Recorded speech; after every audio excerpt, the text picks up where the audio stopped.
এই লতাবিধৰ উপকাৰিতাৰ বিষয়ে জানো আহক।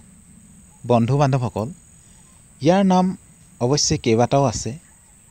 ইয়াৰ প্ৰথম নাম হ'ল জাপানী লতা বা জাৰ্মানী লতা। আনহাতে ইয়াক কিছুমানে ফিৰিঙি লতা বুলিও কয়।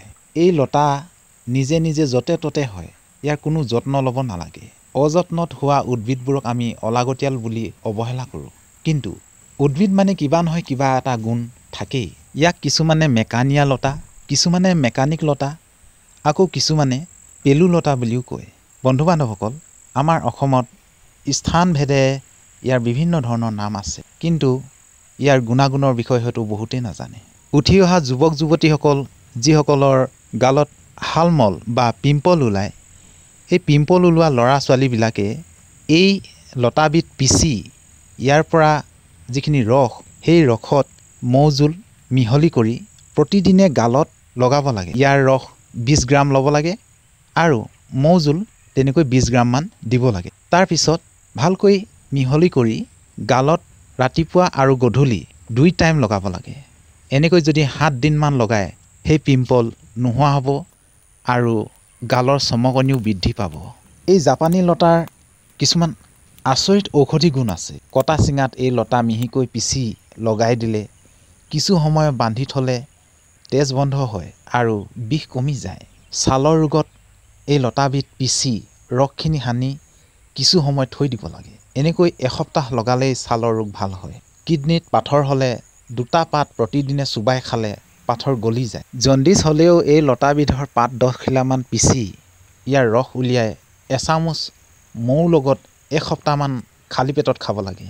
মূত্ৰথলীত ৰোগ হ'লে ইয়াৰ পাত 10টামান পিচি এচামুচ মৌৰ লগত মিহলাই পুৱা খালী পেটত 10 দিনমান খাব লাগে। তেতিয়া ভাল উপকাৰ পোৱা যায়। যদিহে বিষাক্ত পোক পতংগই কামোৰে বা বৰলে বিন্ধে, তেতিয়াহ'লে এই পাতবিধ পিচি সেই কামোৰা স্থানত লগাই থ'ব লাগে।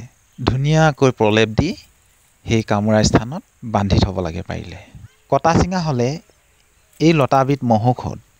যদি আপোনাক হঠাতে কাটে বা খোচে, তেতিয়া এই লতাবিধ য'তেই দেখিছে তৎক্ষণাত ছিঙি লওক। তাৰপিছত ইয়াৰ 10টামান পাত আপুনি হাতৰ আঙুলিৰে পিচি অকণমান ৰস ওলোৱা কৰি লওক। তাৰপিছত যি স্থানত কাটিলে বা খুচিলে সেই স্থানত প্ৰলেপ দি বান্ধি দিয়ক আৰু দেখিব যে 2-3 দিনমানৰ পিছতে আপোনাৰ ভাল হৈ গৈছে কটা চিঙা।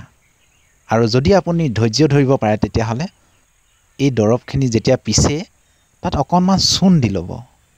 চূণ দিলে তৎক্ষণাত ভাল হৈ যায়।